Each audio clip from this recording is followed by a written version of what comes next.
Um pouco mais de gente chegar. A Inês entrou. Tá sem ouvir, tá? Microfone.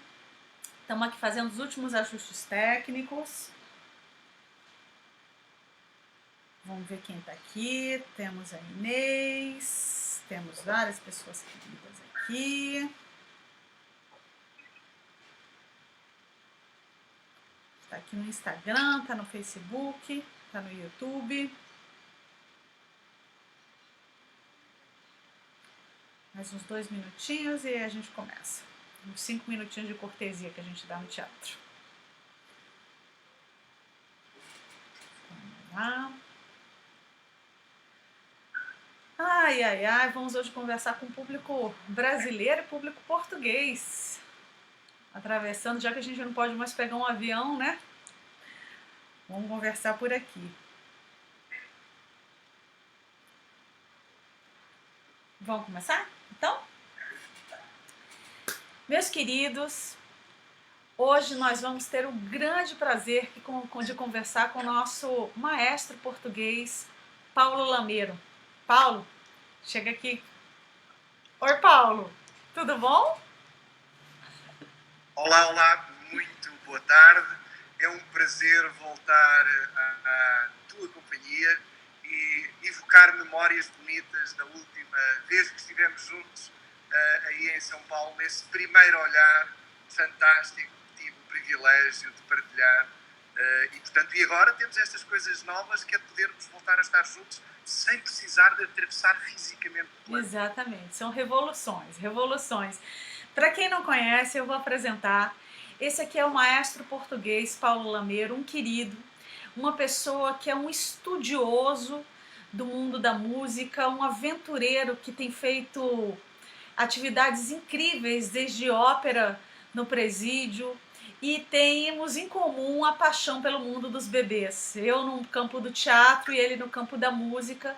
Ele faz um projeto incrível que se chama Concerto para Bebês, é um projeto que já viajou o mundo, em que ele reúne o melhor da música com coletivos de vários grupos diferentes que colaboram com ele, e ele faz concertos para grupos de pais e bebês, mães, e que é sempre uma experiência emocionante. A gente já se encontrou muitas vezes como artistas em turnês pelo mundo, e a gente trouxe ele para Madrid no festival Rompendo el Cascarón, quando a gente organizava em Madrid, e trouxe aqui para Brasília e para São Paulo no festival Primeiro Olhar, que também foi uma experiência muito bonita.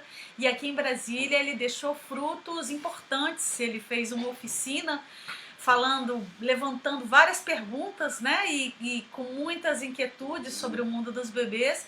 E aqui, Paulo, em Brasília, você deixou frutos, ou seja, daquela sua oficina, vários artistas começaram a criar para bebês muito impulsionados daquela sua experiência. Então eu queria começar essa nossa conversa, Paulo, pedindo para você compartilhar com a gente uma experiência muito nova. Estamos todos nesse mundo do Covid, onde não sabemos muito bem como ter essa experiência tão forte do ao vivo, que é o que a gente vem exercitando há tanto tempo na nossa arte. E eu sei que o Paulo está fazendo uma coisa nova, que ele está fazendo os concertos para bebês online. Eu queria, Paulo, que você contasse um pouco para a gente como é que está sendo essa tua experiência nesse sentido. Bom, a primeira vez que tivemos que testar isto foi logo no primeiro domingo em que tivemos o cancelamento. Houve um momento, todos nós, em que ficámos aqui muito assustados, porque nós temos concertos para bebês todas as semanas, em Portugal e fora de Portugal. E o que é que aconteceu? Logo no primeiro domingo em que somos informados pelo teatro, o governo acaba de proibir concertos, os teatros estão fechados, nós metemos a mão à cabeça e pensamos, bom, vamos ficar parados. E a primeira decisão, que foi muito importante para nós, foi no primeiro domingo cancelado, nós saímos do teatro, viemos para a nossa sala de ensaios e decidimos, vamos fazer o concerto daqui. Por acaso, hoje as tecnologias têm esta coisa extraordinária. Mesmo sem projetores, sem streaming, sem nenhum equipamento especial, o que nós fizemos foi transmitimos em direto aquele concerto.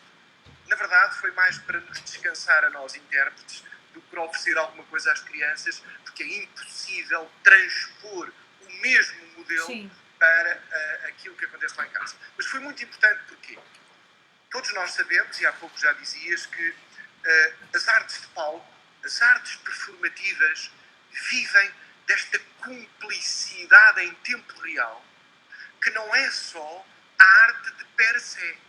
É que nós, quando vamos a um teatro, a um concerto, há todo um conjunto de procedimentos cerebrais.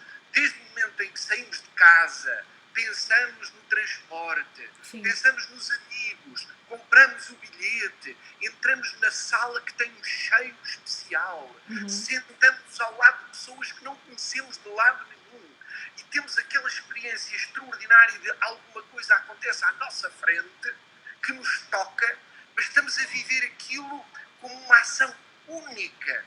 E o que é que acontece? É impossível pôr isso numa câmara. Mas nessa altura nós descobrimos que para nós, artistas, era importante manter um vínculo com o público. Se ficássemos só fechados em casa, perdíamos a nossa vida. Não é só, nós não comemos só do dinheiro que recebemos dos concertos. É importante, eu costumo dizer, o ovo mexido, o que nos alimenta, vem do dinheiro que nós recebemos do palco. Mas não é só isso. Sim. Nós perdemos vidas a fazer uma formação e alimentamos-nos da energia que passa entre público e artista, e quando se quebra esta cadeia, quebra a nossa vida, o nosso alimento. Então pensámos o seguinte: ok, concertos não é possível. Vamos manter uma segunda atividade que chamamos Em Casa com a Musicalmente, e porque nós próprios artistas não podíamos estar juntos, porque há artistas de Lisboa, do Porto, somos todos de zonas diferentes. Não vivemos todos juntos. Então começámos por fazer assim. Aqueles que vivem juntos vinham aqui para a sala e faziam o direto. Os que não vivem juntos gravavam lá em casa, nós misturámos e começámos a trabalhar aqui. E fizemos cerca de 30 episódios gratuitamente oferecidos a todo o nosso público, que na verdade descobrimos o quê? 80% do público que via isto nunca tinham ido a um concerto de bebés. Não sabia o que era. E então, o que é que acontece? Havia pessoas, para já, que não têm a possibilidade de nos ouvir porque vivem no Canadá, ou na Austrália, ou na Suécia, ou em Itália. Depois, muitas pessoas que não nos conhecendo em palco tiveram a oportunidade de nos conhecer. Tivemos aqui um problema. Vou partilhar com a Clarice uma coisa importante para a nossa conversa. Que o teatro é mais fácil de comunicar através da câmara do que a música. Ou pelo menos a palavra e a história, a dramaturgia, a cenografia plástica, apesar de tudo, comunica-se melhor através da imagem, porque esta é uma comunicação de imagem, do que através da comunicação sonora.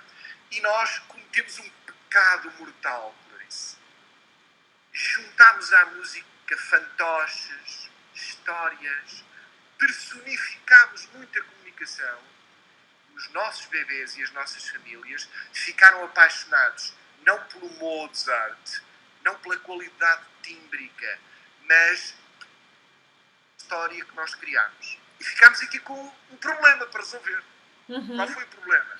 Criámos público que ficou fascinado pela dimensão dramatúrgica da performance, mas nós percebemos que estávamos a perder a comunicação da música por ela, do som por ela.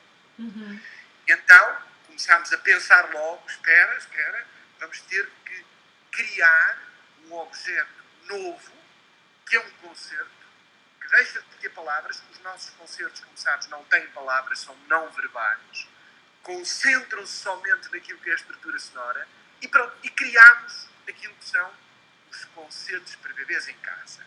Que os pais podem estar no conforto dos seus lençóis, com o seu bebê, e a desfrutar do mesmo Monteverdi, Bach, Mozart e o património musical todo. É um desafio novo. Fizemos hoje o nosso 6º concerto direto, o nosso 6º programa. Estamos a aprender com ele, a dialogar com a Câmara, e começámos a fazer o quê? Para não estarmos aqui sozinhos, convidámos uma família com um bebê a vir a estúdio connosco. Então, nós fazemos um direto online, mas o nosso coração precisa de sentir a emoção de um olhar de um bebê. O perigo do bebê poder chorar estragar o conceito. Sim. A angústia da mãe que está aqui, que viajou 2 horas e meia, teve 1 mês à espera de vir aqui, e de repente nós não temos 80 bebés. Em 80 bebés podem chorar 5, que ainda temos 75 no concerto. Com um único bebê, Clarice, nós não podemos falhar. O concerto tem que ser feito para os milhares que estão lá em casa, mas para o único bebê que está aqui. Isto para dizer que é uma aprendizagem nova que estamos a fazer agora. A gente fez recentemente, La Casa Incerta fez uma pesquisa que se chama Bebês Nascem Poetas, em que a gente até que tem que conversar mais depois sobre essa pesquisa, que eu acho que vai te interessar. Nesse momento, o Carlos, meu companheiro, está levantando todos os dados e avaliando isso, mas a gente fez 28 apresentações, e nas 28 apresentações as crianças ficaram com sensores eletrodérmicos, como que medindo o arrepio delas. E várias conclusões estão sendo feitas sobre essa pesquisa. Eu não vou me delongar nela porque é um assunto muito interessante, mas tem uma coisa que eu queria te falar. Eu também, como atriz, fui medida nessas apresentações, e era uma coisa muito impressionante como os gráficos, os bebês, eles vão junto comigo como artista, e é aquela coisa de que o ao vivo a gente faz, recebe, recebe, e a gente vai se construindo, e é nesse diálogo que vai se fazendo o ato artístico, né? Então, eu entendo profundamente quando você fala que precisa nem que seja um bebê ao vivo para vocês fluírem isso e poderem compartilhar online, né? São muitos desafios. Paulo, eu vou agora te convidar para você ver. Nós estamos, você já sabe a nossa trajetória como companhia de teatro La Casa Incerta, uma companhia que tem 20 anos, que a gente já criou, fez festivais, muitas coisas. Mas já agora, a minha admiração e a minha curiosidade pela Casa Incerta fez com que eu já falei com o Carlos sobre esse estudo, naturalmente. Claro. Eu tenho acompanhado os vossos trabalhos e sou muito interessado naquilo que tem sido feito por vós. É uma matéria muito importante mesmo. E agora tem 2 anos a gente criou esse canal online chamado Bebelume, que é um espaço de outra linguagem do audiovisual, que nesse momento de pandemia ele chegou, né? Mas assim, a gente já estava nessa pesquisa de tentar transpor todas as nossas inquietações para o mundo do audiovisual para a primeira infância. E a gente tem 2 séries, tem uma terceira que está em andamento, e temos uma primeira série que se chama Inspira Fundo. E nessa série tem vários capítulos. Eu vou te mostrar um vídeo curtinho de 2 minutos que se chama Na Barriga, e eu quero conversar com você depois sobre o que acontece nos sons na barriga e fora da barriga. Vou te mostrar agora só 2 minutinhos, aguenta aí pra você ver essa série. Vamos lá. Inspira fundo.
Oi, Paulo. Depois desse videozinho que fala desse mundo dentro da barriga, eu queria te perguntar, uma vez eu vi você conversando uma fala tão bonita sobre a dança do mundo aquático ao mundo do mundo do ar, né? Do nascimento. Eu queria que você falasse um pouquinho sobre isso pra gente. O projeto que nós temos para casais grávidos chama-se Auditório 1. E o Auditório 1 chama-se assim porque a sala de concertos mais perfeita, a sala de dança mais perfeita, o estúdio de dança mais perfeito que nós tivemos alguma vez na vida foi o ventre materno. E isso acontece porquê? Porque quando nós estamos, de facto, no ventre materno, primeiro, o bebê não sabe que vai nascer, pensa que vai ficar ali. Nós temos esta ideia de que estamos ali.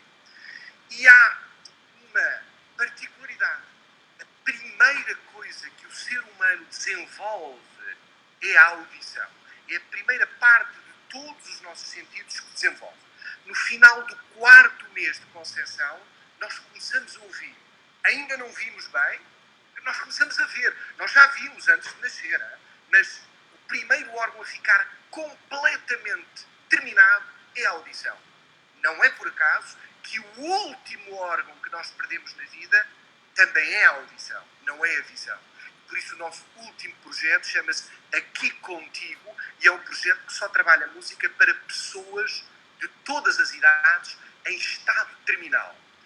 Mas porquê que o primeiro momento é tão importante? Porque o bebê está lá dentro e o mundo todo nos é revelado pelo som. Como é que o bebê sabe quem é a mãe? Sabe quem é a mãe? Ouve a mãe falar. E também já sabe que existe lá alguém em casa, que é o pai, o cão, a avó. O bebê sabe se está na cidade ou se está no campo pelos sons que estão à sua volta. Isto é tão extraordinário que o bebê começa a ouvir o som da sua mãe e a mãe não lhe dá só a voz. A mãe dá-lhe pelo cordão umbilical um conjunto de nutrientes, portanto de químicos, que não são só químicos. Dá-lhe a voz e químicos.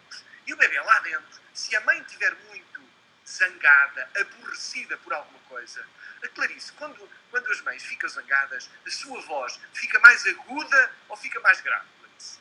Fica mais aguda. Fica mais aguda. Claro que fica mais aguda. A mãe, quando começa a ficar zangada, meu Deus, como é que você me fez isso, não é? E quando está tranquila e calma, a mãe diz, olá, meu bebê, lindo que você, né? Ou seja, o bebê começa a associar sons agudos. A mãe tem um problema. Porquê que tem um problema? Porque hormonalmente, quimicamente, o bebê recebe no sangue elementos que dizem a minha mãe tem alguma coisa. Vamos ao baile. Porquê que o baile é importante? É porque a mãe, quando está a falar para o seu bebê, o bebê está num líquido. Está num líquido. Nós vivemos no líquido. E é extraordinário viver no líquido. Não vamos aqui falar, mas importa-te só dizer isto para quem nos está a ouvir lá a casa. Quando nós ouvimos o som num gasoso no ar, a velocidade do som é de 340 metros por segundo. Quer dizer que, ok, não importa, o som demora este tempo a viajar no som. Num líquido, o som viaja a 1500 metros por segundo. O que quer dizer que o que nós ouvimos quando estamos num líquido, por exemplo, dentro da banheira lá em casa, ou na praia, quando vamos meter a cabeça debaixo d'água, ouvimos um barco a milhares de quilómetros, porque o som chega lá. Para dizer o quê? Nós estamos num líquido e a mãe, quando está também um pouquinho mais irritada ou ansiosa, respira mais sofregamente ou menos sofregamente? Mais sofregamente, claro. Mais sofregamente. E pior, é que a respiração não é regular, não tem um... A mãe respira com irregularidade. E como nós, bebés, estamos num líquido, nós fazemos um baile, vamos lhe chamar assim, um baile irregular. Falando musicalmente, para quem nos está a ouvir, um baile em compassos compostos. São compassos mais elaborados. E nós, bebê, estamos lá dentro da barriguinha da mãe e começamos a perceber o quê? Que o tipo de baile, no fundo, se a minha mãe está a dançar uma valsa ou uma marcha ou uma música mais complexa e altera o timbre, se quiserem, se a melodia e o ritmo são alterados, o bebê, através da comparação do seu cérebro entre melodia, baile e química, faz uma descoberta extraordinária, Clarice. Nós, seres humanos, descobrimos a música quando, ainda antes de nascer, fazemos a descoberta de que som e ritmo têm a ver com emoção.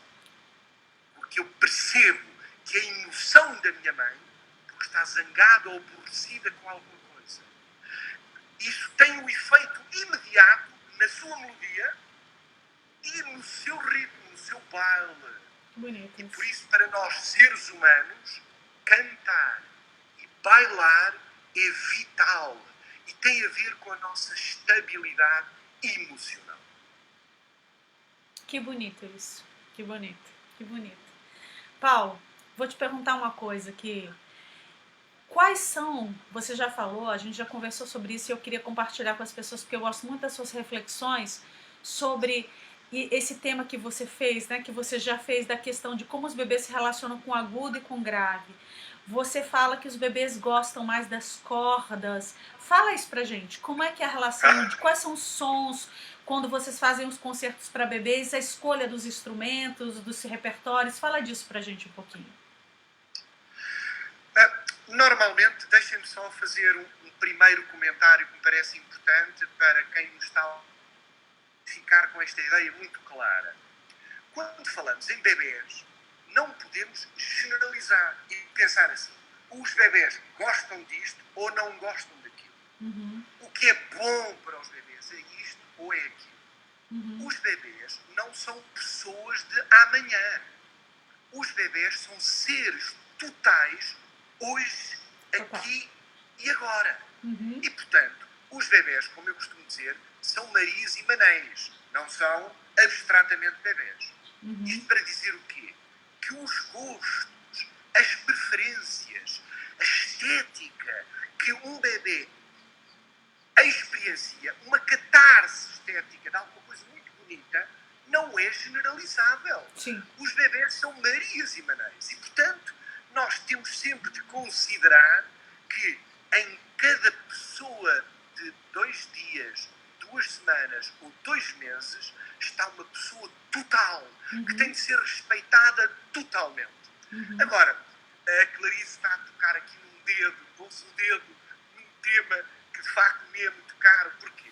Nós, quando começámos a fazer aulas para bebés, estávamos em 1991, aqui nesta aldeia dos Poços, que foi aí que nasceu o projeto Berço das Artes.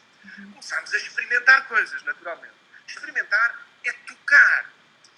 Há muito do nosso trabalho, já agora, vocês devem conhecer a teoria do professor Edwin Gordon. Há um teórico norte-americano que é central em tudo isto. Ele tem uma teoria de aprendizagem musical. Deixo só esta nota para quem não sabe, vale a pena ver lá em casa. Edwin Gordon. Ele tem uma teoria que se chama Teoria da Aprendizagem Musical para Recém-Nascidos e Crianças de Idade Escolar. Vocês aí em Brasília, aliás, no Brasil tem vários especialistas, mas no caso em Brasília tem o Ricardo Freire, Sim. que é um dos grandes especialistas aí, que eu tive o privilégio de estar e que também já esteve aqui em Leiria a tocar nos nossos concertos, para dizer o quê? Que ele defende, Edwin Gordon, que é no momento do nascimento que nós, seres humanos, temos o nível mais alto de aptidão musical. Sim. Mas esta teoria foca-se muito no repertório vocal cantado, e ainda que eu seja cantor de formação, eu gosto muito da paleta tímbrica dos instrumentos. E sempre abusei um pouquinho da teoria do professor Gordon, ultrapassando algumas ideias, e dei a ouvir muitos instrumentos desde o início. E descobri o quê? Quando eu tenho 80 bebés num palco e lhes dou a ouvir alguns instrumentos, eu percebi que havia mais choros em instrumentos já lá vamos, em alguns instrumentos, do que outros instrumentos. E isto interrogou-me: Paulo, porquê é que os bebés choram mais ao ouvir alguns instrumentos do que ouvir outros? E durante 3 anos fizemos alguns estudos, dando a ouvir, vou agora pôr exemplos simples, instrumentos com sons mais graves ou instrumentos com sons mais agudos. Instrumentos de sopro ou instrumentos de corda. Instrumentos que estão estáticos, que não mexem, e instrumentos que mexem. Okay? Vou-te falar só destas 3 variáveis. Há muitas outras, vamos falar destas 3. Sons agudos, sons graves, instrumentos de sopro ou de corda, instrumentos que estão parados, piano, por exemplo, ou instrumentos que mexem, acordeão, ou saxofone, ou clarinete, ou violino.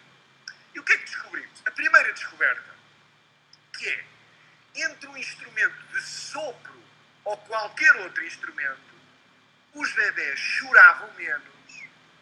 E chorar menos não quer dizer que não é bom. Ou que é muito bom. Quer dizer, é só isto. Choravam menos. E estavam mais tempo concentrados nos instrumentos de sopro do que nos outros instrumentos todos. E a minha dúvida é, mas por que diabo é que um ser humano de 3 meses consegue distinguir se este instrumento é de sopro ou não é de sopro? Ele ainda mal vê. Ele não consegue. Porquê é que ele se fixa mais nestes? E Clarice, foi muito fácil descobrir que o ser humano, desde sempre, sabe que um instrumento de sopro está mais conectado com a sobrevivência, com a vida. Porque nós guardamos uma memória intrauterina, voltamos ao seu filme bonito, é que a experiência que nós vivemos na gravidez não é só uma experiência daqueles 9 meses ou daqueles últimos 4 meses ou 5 que eu estou a ver tudo. É que eu durante toda a minha vida guardo memória dessa experiência e hoje há N estudos, que não vamos agora aqui falar porque não temos tempo, de que o ser humano guarda memória intrauterina. E dessa memória intrauterina, por causa daquela relação com a sobrevivência, estabilidade ou instabilidade, nós percebemos que a respiração, o som que o bebê ouve no ventre materno, não é só o som da pulsação cardíaca. É o som da respiração. E então nós, seres humanos, ao ouvir um instrumento que respira, não é conscientemente, é inconscientemente, nós percebemos, espera, isto tem a ver com vida, não é só com estética, não é só com prazer, tem a ver com a minha sobrevivência. Segunda ideia, que é, entre um piano que está ali parado, é espetacular, eu fiz muitos concertos com piano, ou às vezes até com outros instrumentos que estão parados, fixo, um contrabaixo de cordas que tem que ficar parado, ou um violoncelo que tem que ficar parado, ou um violino que anda, ou uma violeta que anda. E, ao ver o filme e ao estudar horas e horas e horas de observação, tal e qual como vocês fizeram no vosso trabalho, não é? A gente vê as expressões, quantos segundos o olho do bebê está aberto, quanta baba cai da boca do bebê. Você sempre fala, desculpe te interromper, mas você sempre fala que um termômetro para saber do gozo de um bebê ao desfrutar é a baba, né? Que é uma boa medida de você perceber o desfrute de um bebê é a baba, né? Ó Clarice, todos nós sabemos que nas nossas vidas os grandes momentos de prazer e da intensidade de prazer, todos nós babamos. Babamos a comer e babamos a amar. Sim. E a baba é fundamental, ela é um indicador. Aliás, há muitos estudos sobre baba. Eu contactei a Universidade de Estocolmo e um grande investigador que trabalha linguística em bebés, e um dos indicadores que eles trabalham são os movimentos de sucção da chupeta. Sim. E da baba. Okay? Sim. Mas para dizer o quê? Os bebés babavam mais ou menos com alguns instrumentos. E o que é que eu percebi? Um bebê, quando está a ver um instrumento que se movimenta, baba mais e tem mais tempo os olhos abertos do que um movimento que está fixo, um instrumento que está fixo.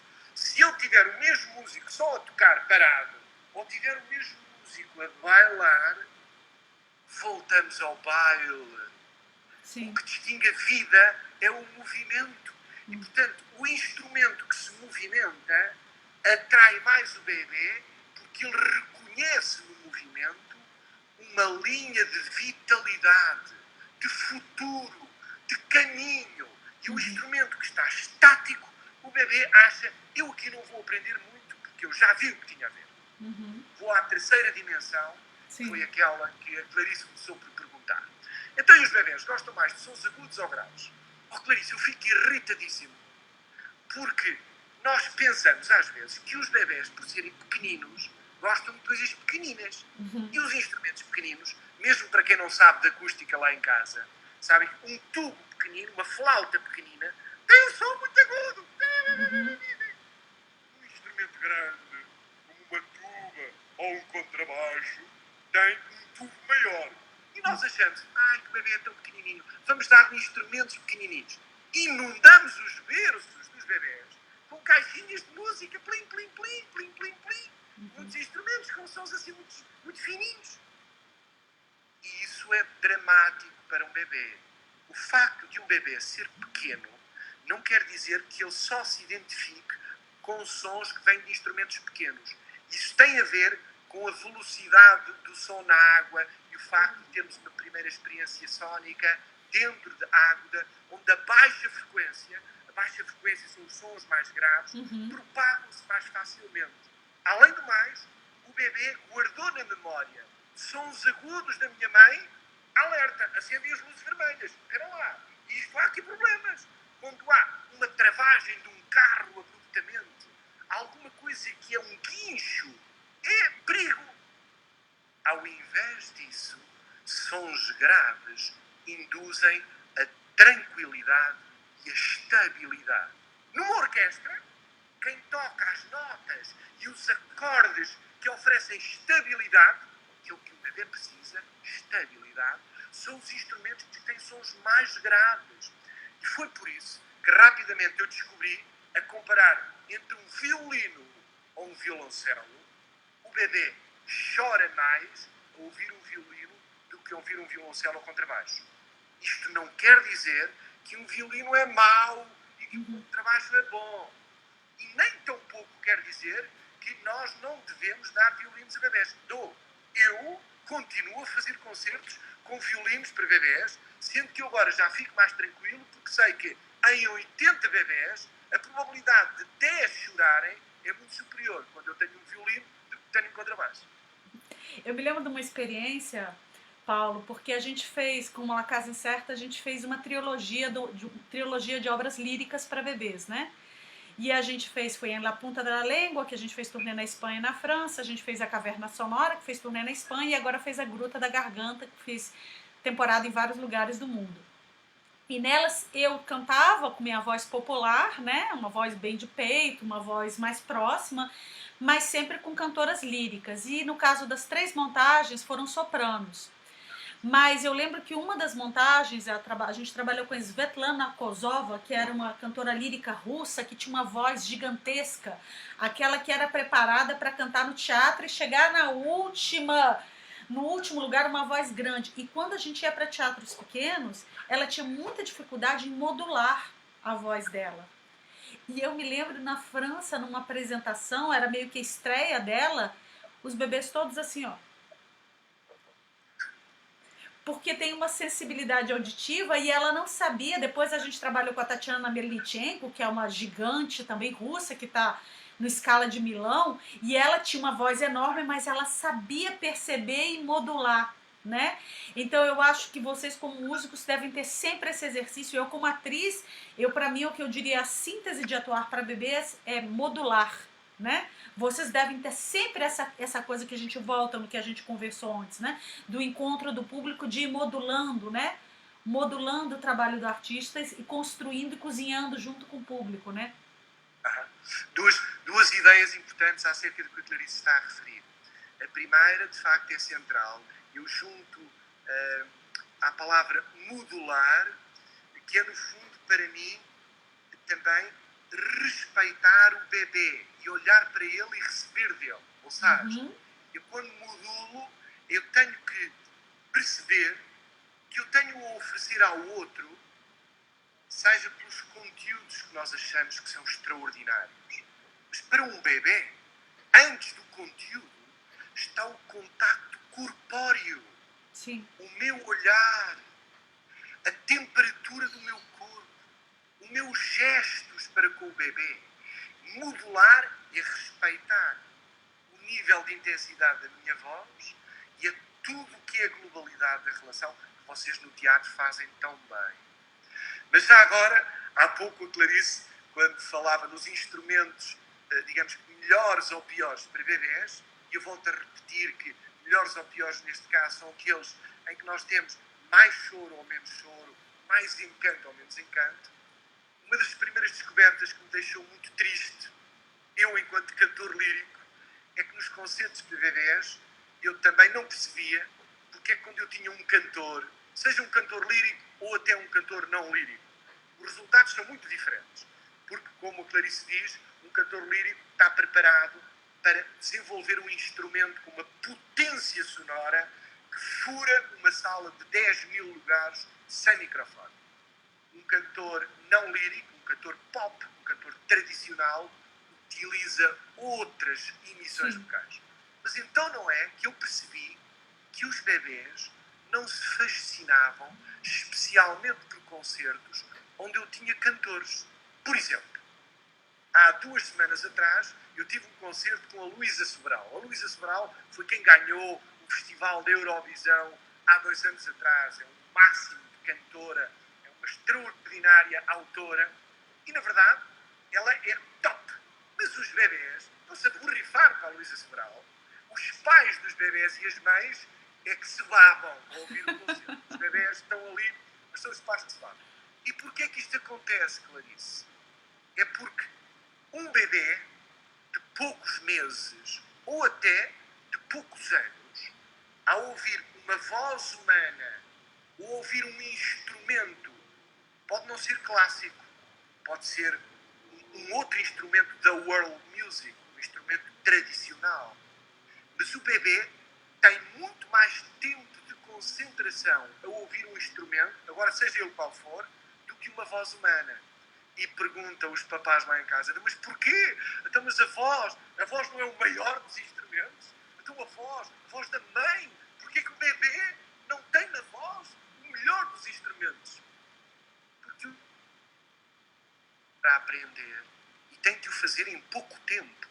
E por isso é que o número de sinapses num bebê, quando ouve um instrumento, é 300.000 vezes superior a um adulto como nós quando ouve o mesmo instrumento. E o bebê precisa de colecionar coisas novas para sobreviver. E as vozes, o bebê está farto de as ouvir. É que vozes humanas, o bebê está farto de as ouvir. Ouve o pai, a mãe, a avó, os vizinhos, os amigos, a professora, a educadora, toda a gente. O que ele não ouve são trompas, trombones, oboés, fagotes, tubas. Isso é que é novo para ele. E as coisas novas são importantes para o bebê, são importantes para todos nós ao longo de toda a vida. Mas porquê é que são mais importantes para o bebê? Porque o cérebro humano, até aos 18 meses de vida, está a desenvolver o seu hardware de descodificar o mundo. E a partir dos 18 meses, nós já só estamos a desenvolver software. E se o hardware que desenvolvemos não é suficientemente grande, e se o bebê só ouve poucos sons, poucos timbres, poucas vozes, ou poucas cores, ou poucas palavras, vamos para o vocabulário e para o palco-cio. Um bebê que vive numa casa em que os seus pais têm um vocabulário pobre, quando cresce, não se emociona com poesia, não se emociona com os textos de Vinícius de Moraes. Porquê? Porque o seu vocabulário, até determinada idade, foi muito pobre. Mais tarde, ele não vai desenvolver outro vocabulário.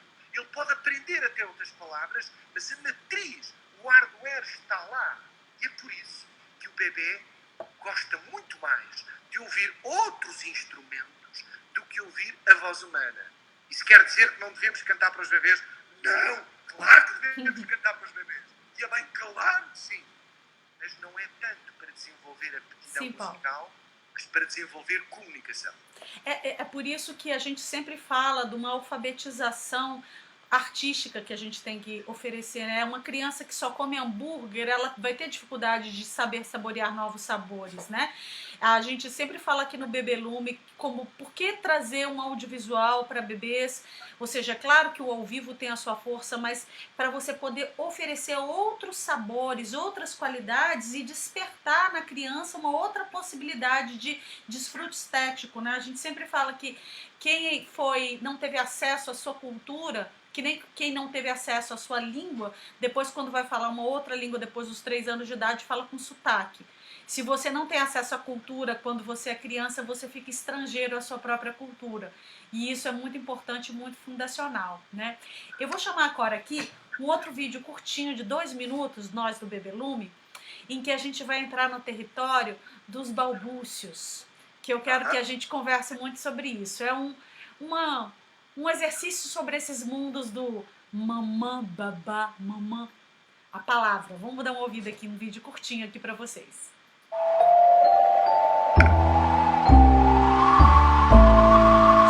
Respira fundo.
Paulo?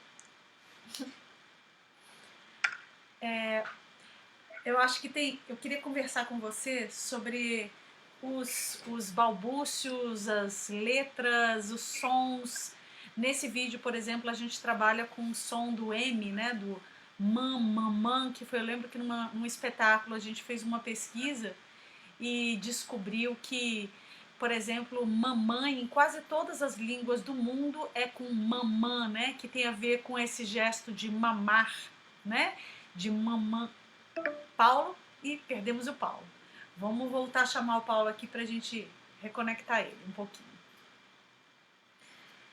Mas enquanto a gente vai chamando o Paulo, eu vou aqui conversando com vocês. Num espetáculo que a gente fez há um tempo atrás, essa ópera lírica tinha essa coisa do M, né? E do mamã, dos sons do mamãe, mami, mamã, mama. Ele está sempre presente em todas as línguas, né? E eu ia perguntar agora, quando o Paulo voltar, eu ia perguntar para ele sobre sobre esse... Peraí, vamos ver aqui o que está acontecendo aqui. Vamos voltar, o Paulo, as coisas da internet, né? Ele está voltando aqui pra gente e a gente conversa com ele aqui, né?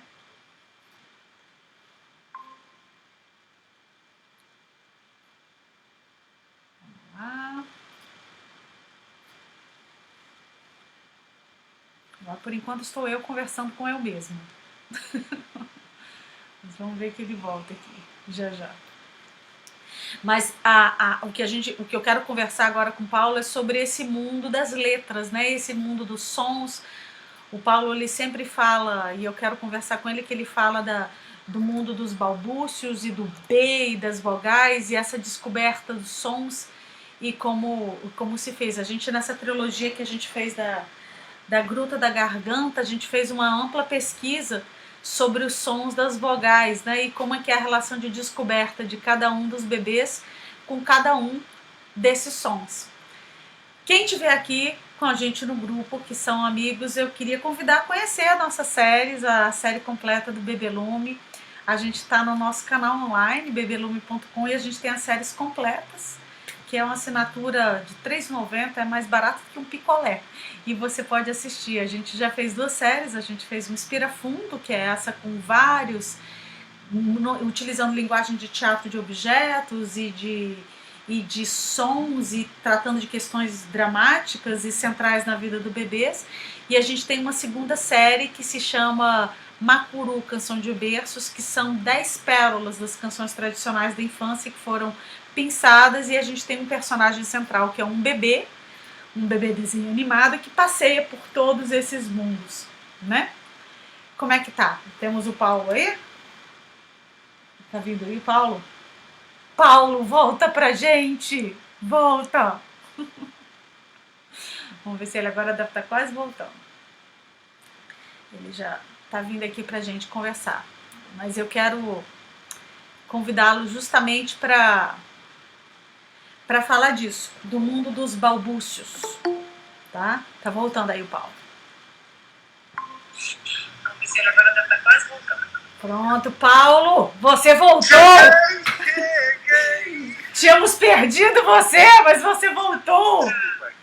Paulo, mas é porque eu tava aqui agora enchendo uma linguiça enquanto você não voltava. Perdi-me completamente, desculpa. Enchendo uma linguiça quando você voltava, mas eu quero que você fale, Paulo, sobre o mundo dos balbúcios.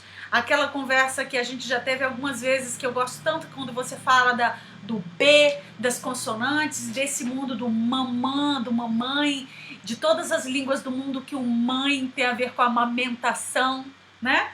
Fale com a gente sobre isso. Muitas vezes as pessoas que falam do nosso projeto e falam sempre da escola dos papapás ou dos bababás, e na verdade a expressão é porque quando um bebê se inicia na aprendizagem da música, quando nós cantamos com palavras, o ser humano está desejoso de aprender palavras para poder dizer à mãe: não me deixe papa, dá-me fruta, não me deixe sopa, dá-me gelado, dá-me iogurte. E então o ser humano precisa desesperadamente de aprender. O mamá, o M, já agora, o porquê do M, o estudo que foi feito, mais uma vez, pela Universidade de Estocolmo, no Departamento de Linguística, foi feito para saber qual é a primeira consonante que o bebê emite, para podermos, quando cantamos para bebês, utilizar o mais fácil que ele possa emitir. Porque se nós cantarmos com palavras, o bebê fixa-se na história e perde a estrutura musical. Como exemplo, nós, pelo menos até aos 18 meses, falamos sem palavras, só com estes balbucios que permitem, efetivamente, focar na estrutura, na essência da comunicação. Nós próprios, ao longo da vida, quando queremos comunicar com mais intensidade, que acontece 2 vezes, há 2 momentos da vida onde nós comunicamos com muita intensidade. E as palavras não bastam. É a mãe para o bebê, ou qualquer um de nós chegamos ao pé de um bebê e buba, cuti, cuti, cuti, bubu.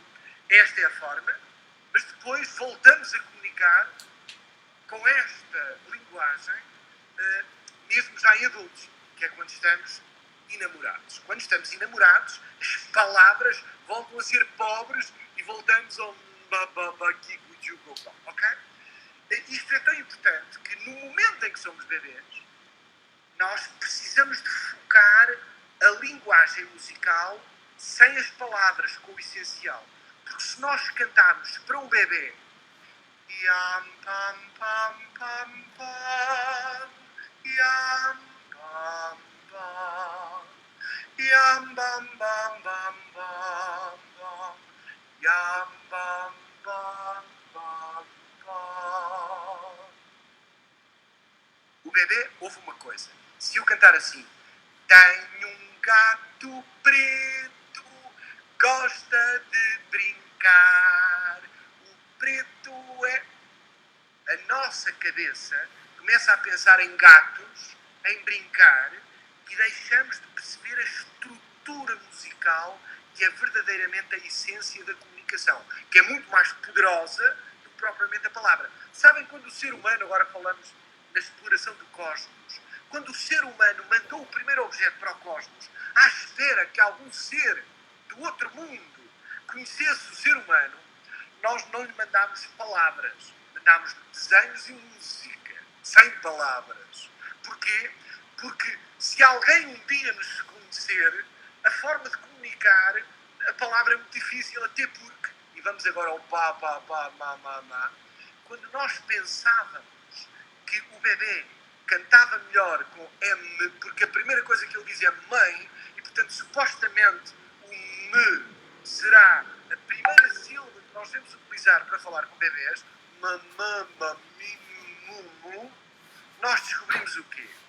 É que nós, portugueses e brasileiros, e outras culturas que têm na palavra mãe, mother, mom ou mãe, é claro que para nós o M é o mais fácil.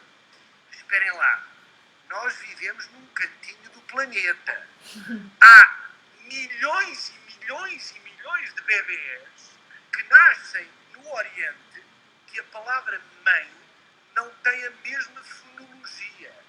E a relação com o mundo que descobrem tem outras fonemas e outras sílabas e outros balbucios.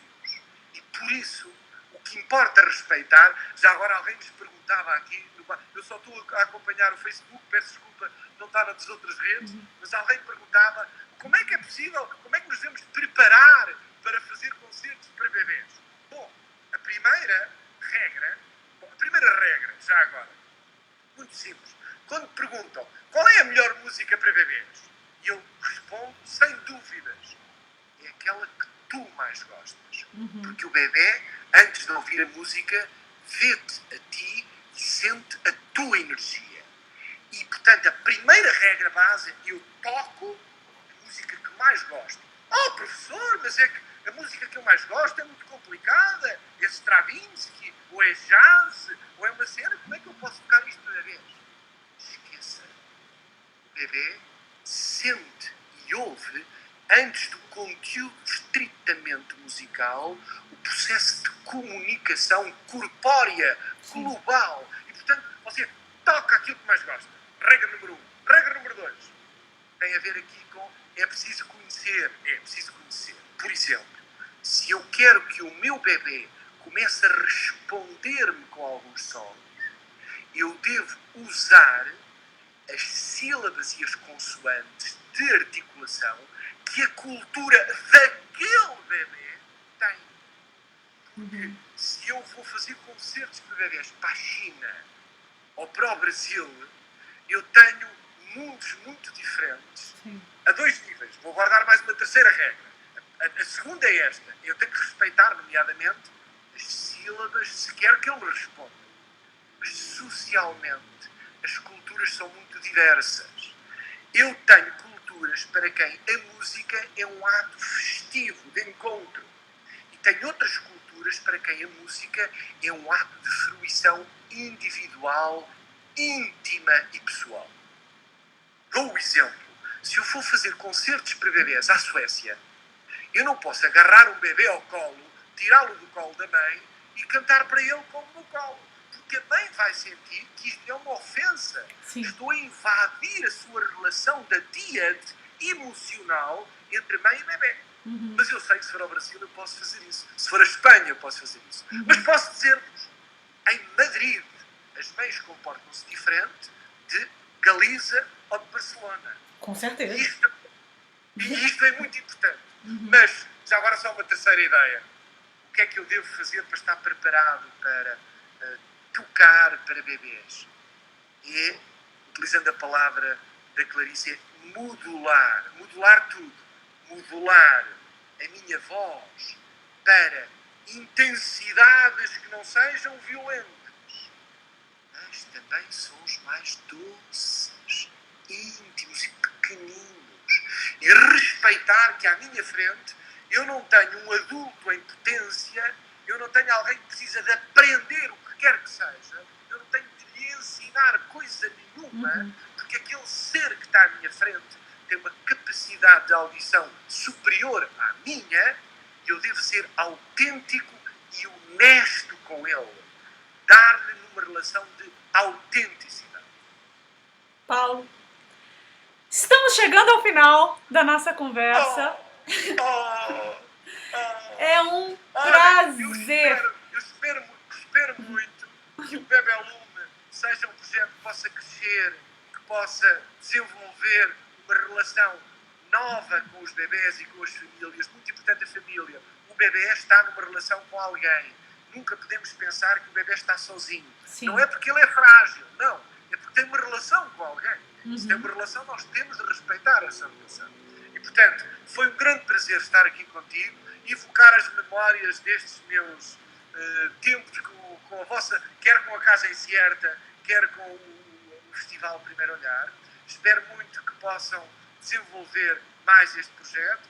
Os pais e os profissionais que queiram saber mais coisas dos concertos de bebés também sabem onde é que nos encontram.